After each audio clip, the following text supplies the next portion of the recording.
এক কবি বড় সুন্দর বলেছে, বাংলাদেশের হিন্দু নকুল কুমার বিশ্বাস, সে ইসলামিক হিস্ট্রির ছাত্র, সে বলেছে যদি আগুন লেগে ধ্বংস হয় পৃথিবীর সব বইয়ের দোকান, তবু বিশ্ব থেকে হারাবে না পবিত্র কোরআন।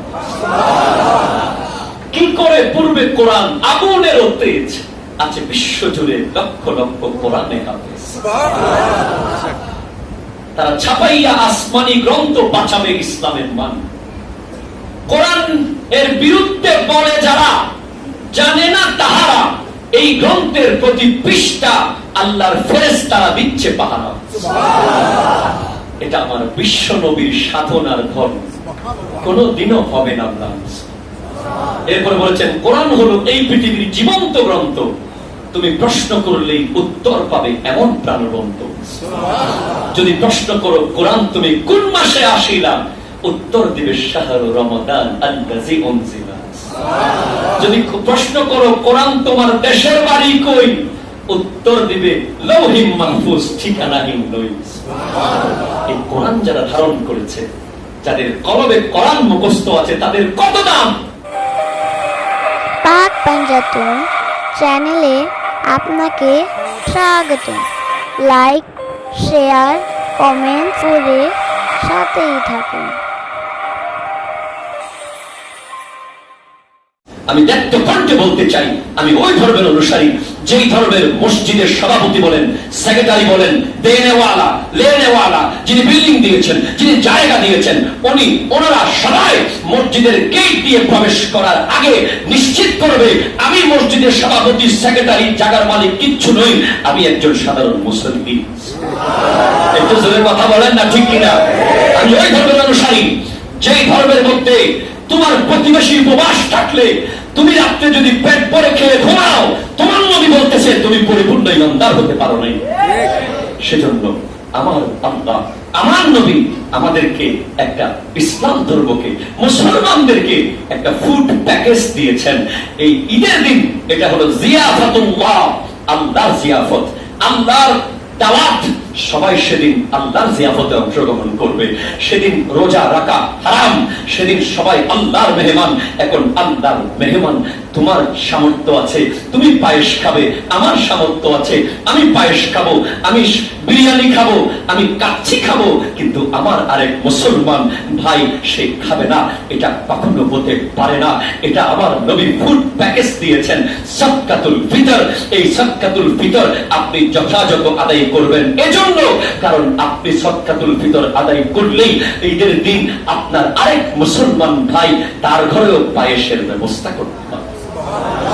একটু জোরে কথা বলেন বাবা, ঠিক কিনা?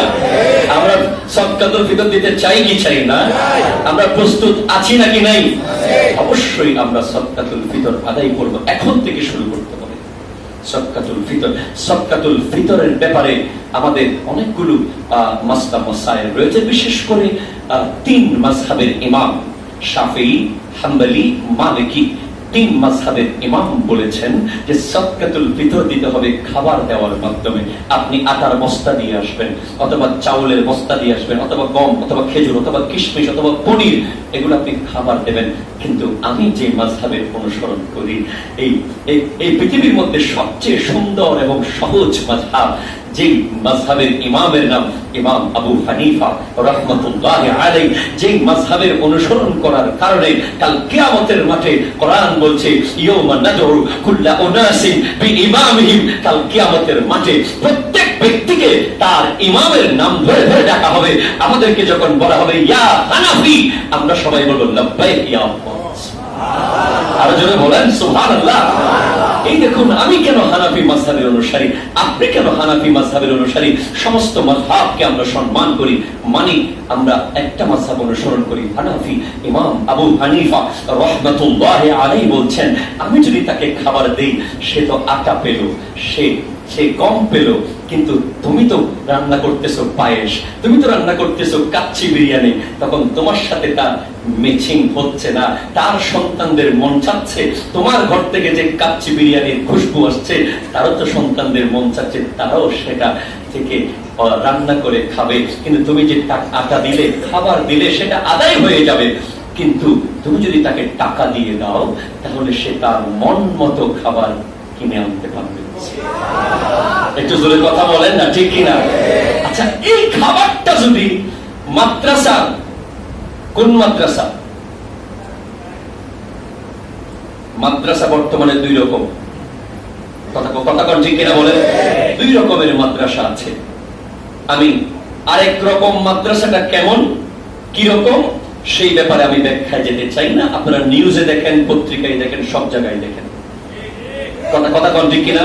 আপনাদের রেসপন্স হবে, কথা বলেন ঠিক কিনা বলেন। একরকম মাদ্রাসা আছে যেখান থেকে আলেমে হক্কানি বের হয়। সেই মাদ্রাসার ইয়েতিম, যার বাবা নাই, যার মা নাই, সে যদি ঈদের দিন আপনার দেওয়া সদকাতুল ফিতর থেকে সে যদি কিছু ভালো ভালো খাবার খেতে পারে, বিশ্বাস করুন আল্লাহ রব্বুল আলামিন আপনার উপর সন্তুষ্ট তো হবেই, আপনার পুরো পরিবারের রোগ বালাই দূর করে দেবে আল্লাহ। আরো জোরে বলেন সুবহানাল্লাহ। এখন সদকাতুল ফিতর দেওয়ার নিয়ম কি, বা কখন, কেন দিতে হয় সদকাতুল ফিতর? এটা কারা দেবে? যাদের কাছে যাকাতের নেশাব আছে। কিন্তু ডিফারেন্টটা হলো এই, যাকাতের নেশাব 7.5 তোলা স্বর্ণ, 52.5 তোলা রৌপ্য, তার সমপরিমাণ অর্থ 1 বছর অতিবাহিত হলেই যাকাত দিতে হয় 2.5% হারে 40 ভাগের 1 ভাগ। অন্ন, বস্ত্র, বাসস্থান বাদে বাকি যত ইনকাম সোর্স আছে সেখান থেকে। আর ফিতরার ক্ষেত্রে এটা 1 বছর অতিবাহিত হতে হবে না। ঈদের দিন, ঈদুল ফিতরের দিন যদি সকালেও আপনার যদি ওই পরিমাণ সম্পদের মালিক আপনি হয়ে যান, নামাজের আগে, ঈদের নামাজের আগে, তাহলে আপনাকে সাদকাতুল ফিতর দিতে হবে। আচ্ছা, এবার আপনারা বলেন তো, এতক্ষণ যা বুঝলেন, এই সাদকাতুল ফিতর আমাদের জন্য রহমত না গজব? আরো রহমত না গজব? এখন রহমত হলে রহমত কি বেশি হওয়া দরকার না কম? একটু জোরে, বেশি না কম বলেন? এখন আমরা বড় চালাক, আমরা কি করি, যাকাতের ক্ষেত্রে আমরা স্বর্ণেরটা হিসাব করি যাতে করে কোনো মতে বাঁচা যায়। কথা জোরে কোন ঠিক কিনা বলেন? কিন্তু আমরা যদি রূপার হিসাবে যাকাত দিই, তাহলে এখানে অনেকের যাকাত ফরজ হবে, কারণ রূপার হিসাবটা কম, মাত্র 60 থেকে 70 হাজার টাকা হলেই 1 বছর মালিকানায় থাকলেই যাকাত দিতে হয়। কিন্তু আমরা বলি না না না, আমার তো 7.5 ভরি স্বর্ণ নাই, এই 1 বছর হওয়ার আগেই 1 ভরি বেশি দিছি। কথা কয় না ঠিক কিনা বলেন না? এই 1 বছর আসার আগে আগে এই স্বর্ণ আধা ভরি বেশি দিছি, এখন 7 ভরি আছে। বউরে কয় 7 ভরি রাখো, ভালো 7 ভরি দিলে হয়ে যাবে। আধা ভরি বাঁচাইলে আমার প্রায় 1-1.5 লাখ টাকা বাঁচি যায়, বা 2-3 লাখ টাকা বাঁচি যায়। কার সাথে টেকনিক করছে? একটু জোরে কথা বল না, কার সাথে? আল্লাহর সাথে। ওয়া মাকারু ওয়া মাকারাল্লাহ ওয়াল্লাহু খায়রুল মাকিরিন। কোরআন বলছে তুমি আল্লাহর সাথে কপটতা করছো বা আল্লাহর সাথে তুমি চালাকি করছো, আল্লাহ সর্বোচ্চ প্ল্যানকারী। কথা কোন ঠিক কিনা? আল্লাহর প্ল্যানের সাথে কি আমরা পারবো? আল্লাহ যদি চান তোমার 7.5 না, জায়গা জমি সহ নিয়ে যেতে পারে। কথা কোন ঠিক কিনা? এখন আমরা বড় চালাক, আমরা যাকাতের ক্ষেত্রে স্বর্ণেরটা হিসাব করি আর ফিতরার ক্ষেত্রে হিসাব করি 8টা। ওইদিকে যাকাতের ক্ষেত্রে বড়টা, ফিতরার ক্ষেত্রে সবচেয়ে ছোটটা। ওইদিকে যাকাতের ক্ষেত্রে বড়টা কেন? যাকাতের ক্ষেত্রে এই জন্য বড়টা যাতে করে কোনো মতে বাঁচা যায়। আর ফিতরার ক্ষেত্রে সবচেয়ে ছোটটা কেন? কোনো মতে কম দিয়ে যেন বাঁচা যায়। নাউযুবিল্লাহি মিন যালিক। আমি আমার মুসল্লিদেরকে বলবো, এখন সময় এসে গেছে, অন্যের সাথে গা ভাসানো যাবে না। আপনার চিন্তা আপনাকে করতে হবে। কিয়ামতের মাঠে আপনার বাবা বলবে আমি তোমাকে চিনি না, আপনার মা বলবে আমি তোমাকে জন্ম দিই নাই, আপনার বন্ধু বলবে তুমি আমার বন্ধু ছিলে না, আপনার ব্যবসায়িক পার্টনার বলবে আমি তোমাকে চিনি না। কিন্তু এই রমজানুল মুবারক আপনার জন্য আসসামুল জান্নাহ ঢাল হয়ে দাঁড়িয়ে যাবে। আয় আল্লাহ, সবাই যখন 70 টাকা দিয়েছিল, এই আল্লাহর বান্দা আমার নবীর শান আসমানকে বুলন্দ রাখার জন্য, সত্যিকারের উম্মত পরিচয় দেওয়ার জন্য খেজুরের হিসাবে ফিতরা দিয়েছে। আরো জোরে বলেন না? পারবেন না? কষ্ট হয়ে যাবে, চেষ্টা করবেন। অন্তত এই বছর তাহেরিয়া মসজিদের মুসল্লিরা যারা ফিতরা এখনো দেন নাই, তারা এইবার আল্লাহর ওয়াস্তে আমার একটা অনুরোধ থাকবে, আপনারা ফিতরাটা 70-এর উপরেরটা অন্তত শুরু করেন। 2 নম্বরের নিয়ামত দেখেন, লাইলাতুল কদর। আর জোরে সুবহানাল্লাহ। লাইলাতুল কদর বিশাল বড় ব্যাপার, অনেক শানে নজুল আছে লাইলাতুল কদরের। সবচেয়ে বড় যে কয়টা গুরুত্বপূর্ণ, তার মধ্যে বনি আমার নবীকে আমার আল্লাহ সমস্ত নবীর উম্মতদের হায়াতের চার্ট আমার নবীর সামনে পেশ করেছেন। তাফসীর কুরতুবী সহ অসংখ্য কিতাবে আসতেছে সমস্ত নবীর উম্মতের চার্ট। এখানে আকীদার মাসলা নিয়ে নেন, আমার নবী হুয়াল আফদালু, সুবহানাল্লাহ বলেন। আমার নবী কিন্তু সবার আগে, এসেছেন সবার পরে। আমার নবীর বয়স কত এটা একমাত্র খোদা জানে, নবী জানে। কথা কন্যা ঠিক কিনা বলেন না? আমার নবীর বয়স কত খোদা জানে, নবী জানে। আমার নবীকে আল্লাহ প্রত্যেক জায়গায় কোরআন শরীফে সম্বোধন, আলাম তারা কাইফা ফাআলা রাব্বুকা বিআসহাবিল ফিল, আপনি কি দেখেননি? অথচ আমার নবী দুনিয়াতে আগমন করার 53 দিন আগে আসহাবে ফিলের আব্রাহা বাদশার সেই ঘটনাটা ঘটেছিল, কাবাঘর আক্রমণ করেছিল। আমার নবী এখনো পৃথিবীতে আগমন করেননি জাহিরি হায়াতে, কিন্তু আল্লাহ কোরআনে বলতেছেন আলাম তারা, আপনি কি দেখেননি? মানে অবশ্যই আপনি তো দেখেছেন। একটা জোরে সুবহানাল্লাহ। আমার নবীর সামনে সমস্ত আম্বিয়া উম্মতদের হায়াতের চার্ট যখন পেশ করা হলো, আমার নবী সাহাবায়ে কেরামকে যখন বললেন, তাদের মনের মধ্যে একটু একটু কষ্ট এসে গেল, ইয়া রাসূলুল্লাহি, আমাদের হায়াতের বাজেট তো অনেক কম, আমরা তাদের এত হায়াত তারা পেয়েছে, আমরা এত কম হায়াতে কিভাবে আল্লাহকে রাজি করব? এরপরে বনি ইসরাইলের একজন সামউন গাজী ছিল, তিনি 1000 বছর, 1000 মাস তিনি দিনের বেলা জিহাদ করেছেন, রাত্রে বেলা ইবাদত করেছেন। এরপরে কিতাবে আসতেছে পৃথিবীতে 4 জন বাদশা। কয়জন? 4 জন। গোটা পৃথিবী শাসন করেছে। 2 জন মুসলমান, 2 জন কাফির। 2 জন মুসলমানের মধ্যে একজন হলো হযরতে সুলাইমান আলাইহিস সালাম, আরেকজন হচ্ছে হযরতে সিকান্দার যুলকারনাইন, সুবহানাল্লাহ। আর কাফিরদের মধ্যে একজন বখতে নসর, আরেকজন হলো নমরুদ। এই 4 জন পুরো পৃথিবী শাসন করেছে। 2 জন মুসলমান, 2 জন কাফির। বখতে যুলকারনাইন আর হযরতে সুলাইমান আলাইহিস সালাম, এই 2 জনের শাসন ছিল। 2 জনের শাসনের ঘটনা আমার নবী বলছিলেন 500 বছর, কিতাবে আসতেছে 1000 বছর। তো লাইলাতুল কদরের এই সূরা নাজিল হওয়ার অন্যতম আরেকটা কারণ হলো যে আমার নবী যখন এই কথাগুলো বলছিলেন সাহাবায়ে কেরামকে, তখন আমার সাহাবায়ে কেরামের মনক্ষুণ্ণ যখন হলেন, আল্লাহর দিকে যখন আমার নবী আকাশের দিকে তাকালেন, আল্লাহ বলছেন আপনার উম্মতের কোনো চিন্তা নেই, তাদেরকে আমি এমন একটি রাত দিয়ে দিলাম যে রাত লাইলাতুল কদরে খায়রুম মিন আলফি শাহর, যেটা 1000 মাসের পরিমাণ নয়, খায়রুম মিন আলফি শাহর, 1000 মাসের চেয়ে আরো বেশি। জোরে বলেন সুবহানাল্লাহ। 1000 মাসের চেয়ে কি বলেন না? বেশি। 1000 মাস নয়, 1000 মাসের চেয়ে বেশি। আরো জোরে বলেন সুবহানাল্লাহ। অর্থাৎ লাইলাতুল কদর যে পাবে, সে ওই হযরতে সিকান্দার যুলকারনাইন আর হযরতে সুলাইমান আলাইহিস সালামের 1000 বছর যে বাদশাহী ছিল, কিতাবে আসতেছে যে ওই 1000 বছর বাদশাহীর যে পিরিয়ড ছিল, ওই পরিমাণ সওয়াব পেয়ে যাবে উম্মতে মুহাম্মাদীর কেউ যদি লাইলাতুল কদর পেয়ে যায়।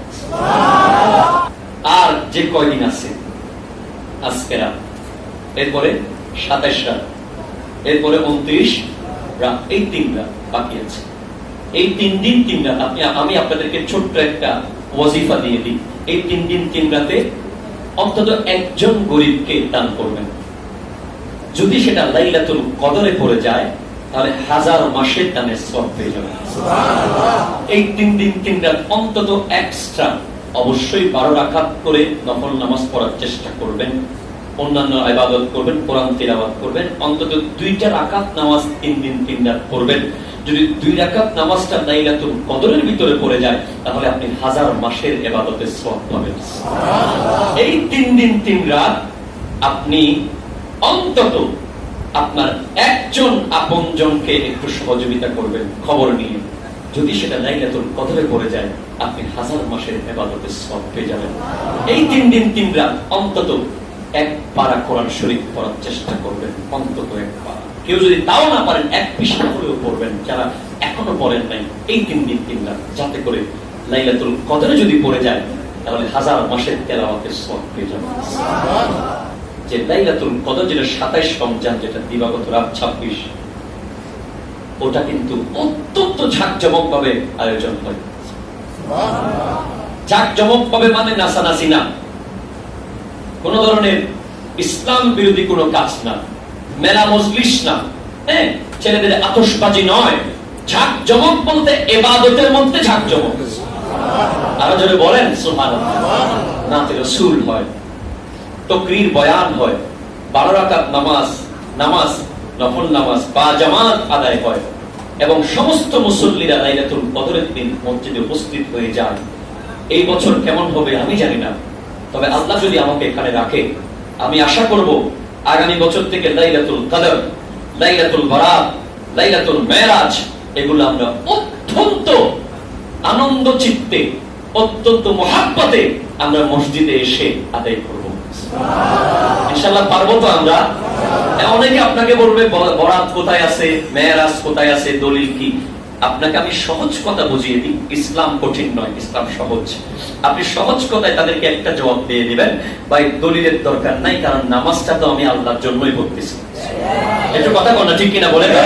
ভাই দলিলের কি দরকার? আমি সিজদাটা তো আর কোন পৃথিবীর বাদশাকে করতেছি না, আমার আল্লাহকেই তো করতেছি। সুবহানাল্লাহ। আল্লাহ বলেছেন ওয়া মা খালাকতুল জিন্না ওয়াল ইনসা ইল্লা লিয়াবুদুন, আমি জিন এবং ইনসানকে সৃষ্টি করেছি শুধু আমার ইবাদত করার জন্য। কোন টাইমে করব, কোন মুহূর্তে করব এটা বলেন নাই, শুধু ইবাদত করতেই বলেছেন। যদি পারেন 24 ঘন্টা ইবাদত করেন, তখন আপনার ঘুমও ইবাদত, আপনার খাওয়া ইবাদত, আপনার ব্যবসা ইবাদত, আপনার চাকরিও ইবাদত। জোরে কথা বল, ঠিক কিনা? এজন্য কাউকে এত দলিল দেওয়ার চেষ্টা করবেন না। দলিল, যারা মহাপ্রেমিক তারা দলিল খুঁজে না, যারা প্রেম করেছে তারা দলিল ছাড়াই ভালোবাসে। আমরা লাইলাতুল বরাত, লাইলাতুল মেরাজ এই দিনগুলো এখানে অত্যন্ত সুন্দরভাবে পালন করবো ইনশাআল্লাহ। এরপরে একটা গুরুত্বপূর্ণ point, it's very significant for all of you. আপনাদের কষ্ট হচ্ছে কোন বাবা? একটু জোরে বলেন সুবহানাল্লাহ। লাইলাতুল কদরটা কেন এত দামি? কনসেন্ট্রেট। লাইলাতুল কদরের রাতটা যদি শাওয়ালের ভিতরে থাকতো তাহলে শাওয়াল মাস দামি হতো। শাওয়াল মাসে 1 রাকাতে 70 রাকাতের সওয়াব পাওয়া যেত। লাইলাতুল কদরটা যদি জিলকত মাসে হলো তাহলে জিলকত দামি হতো। লাইলাতুল কদরটা যদি মুহররম মাসে হতো, মুহররম দামি হতো। রমজান মাস এজন্য দামি হয়েছে, শাহরুর রমাদান আল্লাযী উনজিলা ফীহিল কুরআন। এই মাসের ভিতরে কোরআন নাযিল হয়েছে এবং সেটা লাইলাতুল কদরের রাতে নাযিল হয়েছে। এখন খেয়াল করুন, তাহলে আমাদের এই পুরো রমজানের সাথে কোরআনের একটা রিলেশন আছে, আসলে নাই? কথা বলেন। আছে। কোরআন না আসলে কদর আসতো না, কদর না আসলে রমজান হতো না, রমজান না আসলে সেহরি হতো না, সেহরি, ইফতার, তাহাজ্জুদ, তারাবি কিছুই হতো না। তাহলে টোটাল গোড়ায় যদি আমরা চলে যাই, কোরআন, আরো গোড়ায়, আরো ডিপে যদি চলে যাই, কোরআন আসতো না নবী না আসলে। এটা সুবহানাল্লাহ বলেন না রে বাবা? কষ্ট হয় আপনাদের?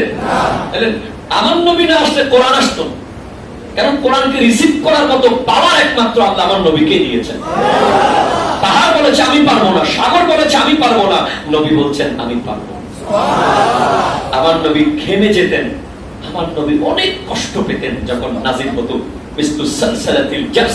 ঘন্টা দলির মতো আমার নবী হযরতে খাদিজাতুল কুবরা রাদিয়াল্লাহু তাআলা আনহাকে এসে বলতেন, অনেক কষ্ট হয়েছে আমার উপর, যে কোরআন আমার সাথে যে আলাপচারিতাগুলো হচ্ছে অনেক ভারী, অনেক কষ্ট হচ্ছে।